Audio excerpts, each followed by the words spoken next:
ఈరోజు ఆంధ్ర రాష్ట్రంలో గతంలో ఎన్నడూ కని విని ఎరుగని రీతిలో గతంలో ఎప్పుడు ఎక్కడ దేశంలో కానివ్వండి ప్రపంచంలో కానివ్వండి మరి ఏ రాష్ట్రంలో కానివ్వండి జరగనటువంటి అవమానం భారతరత్న డాక్టర్ బిఆర్ అంబేద్కర్ గారికి ఈరోజు ఆంధ్ర రాష్ట్రంలో జరగబోతుంది. ఎలా అంటే నిరంతరం భారత రాజ్యాంగ ఉల్లంఘనకు పాల్పడుతూ రాజ్యాంగం ఇచ్చిన హక్కులను కాలరాస్తూ సొంతంగా తన రాజారెడ్డి రాజ్యాంగాన్ని రాష్ట్రంలో అమలుపరుస్తూ నిరంతరం అంబేద్కర్ గారు రాసినటువంటి రాజ్యాంగాన్ని హేళన చేస్తూ పాలన సాగిస్తున్నటువంటి జగన్మోహన్ రెడ్డి గారితోటి ఇవాళ అంబేద్కర్ గారి స్టాచ్యూ ఆవిష్కరణ జరగబోతోంది అంటే ఇంతకన్నా అవమానం మరొకటి ఉండదేమో బహుశా మహనీయుడికి. నిరంతరం దళితుల కోసం పోరాడి, దళితుల హక్కుల కోసం పోరాడి, దళితుల ఆర్థిక అభివృద్ధి, సామాజిక సమానత్వం కోసం పోరాడి ప్రాణాలు విడిచినటువంటి అంబేద్కర్ గారి విగ్రహాన్ని అదే దళితుల్ని అనగదొక్కుతూ, అదే దళితుల ఆర్థికంగా వెనకబాటుతనానికి ఇంకా వెనక్కి తొక్కేస్తూ, అదే దళితుల మీద దాడులు చేస్తూ, అదే దళితుల్ని హత్యలు చేయిస్తూ, హత్యలు చేసిన వాళ్ళని వెనక పెట్టుకొని అధికారంలో ఉంచి తిప్పుకుంటూ, దళితులని నిరంతరం ఏ రాష్ట్రంలో లేని విధంగా ఈ రాష్ట్రంలోనే ఎక్కువ కేసులు దాడులకు గురైనటువంటి దళితుల్ని ఈ రాష్ట్రంలో చూస్తూ ఉన్నాం. అట్లాంటి పాలన సాగిస్తున్నటువంటి జగన్మోహన్ రెడ్డి గారితోటి ఇవాళ అంబేద్కర్ గారి విగ్రహావిష్కరణ అంటే నిజంగానే ఇది చరిత్రలో మిగిలిపోయే కళంకం కింద మనందరం చెప్పుకోవాల్సి ఉంది. పేరు వచ్చేటప్పటికి సామాజిక సమతా సంకల్ప సభ అంట. ఎక్కడ సమత? ఏం సంకల్పం? దళితులను అనగదొక్కడం నీ సంకల్పమా?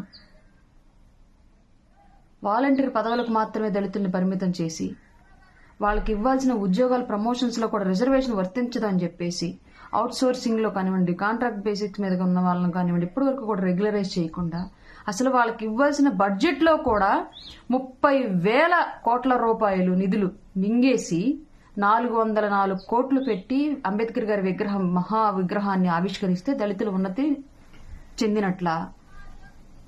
అంబేద్కర్ గారి ఆశయాలను గాలి కొదిలేసి అంబేద్కర్ గారు పాటుపడిన విషయాలను పక్కకు నెట్టేసి అంబేద్కర్ గారి విగ్రహాన్ని మాత్రం గొప్పగా పెడితే దళితులు అభివృద్ధి చెందినట్ల. దళితులు ఓట్లు వేసేస్తారా? ఇది ఓట్ల రాజకీయమా? నిజంగా ఆ సామాజిక వర్గాన్ని పైకి తీసుకొచ్చే రాజకీయమా? స్టాచ్యూ ఆఫ్ సోషల్ జస్టిస్ ఎక్కడుంది? సోషల్ జస్టిస్ ఆంధ్ర రాష్ట్రంలో జగన్మోహన్ రెడ్డి గారి పరిపాలనలో ఎందుకని మరి ఆయన సలహాదారులు 70 మందిలో దళితులు లేరు? ఎందుకని పదోన్నతులు పొందిన అన్ని శాఖల్లోనూ దళితులు లేరు? ఎందుకని ప్రతి చోట కాంట్రాక్టులు ఇసుక, మద్యం, ఎర్రమట్టి ఇలా ఒకటే అరా కాదు రాష్ట్రంలో ప్రభుత్వం కొనుగోలు చేసి అమ్మే లేదంటే ప్రభుత్వం ప్రాసెస్ చేసి నిర్వహించే ఏ పరిశ్రమల్లో కూడా ఎందుకు దళితులు లేరు? అందరూ రెడ్లే ఎందుకున్నారు? ఇంకెక్కడుంది సోషల్ జస్టిస్? పక్క రాష్ట్రాల్లో రెడ్లు బిడ్డల మీద అఘాయిత్యాలు జరిగితే ఈ రాష్ట్రంలో చట్టాలు తీసుకొచ్చి జగన్మోహన్ రెడ్డి ఈ రాష్ట్రంలో దళితులను చంపితే ఎందుకు చంపిన వాళ్ళని వెనకాల పెట్టుకుని పదవులు ఇచ్చి తిప్పుకుంటున్నాడు? ఆయన ప్రత్యేకమైన ఫ్లైట్లోని వాళ్ళని పెట్టుకుని ఎందుకు తిప్పుకుంటున్నాడు?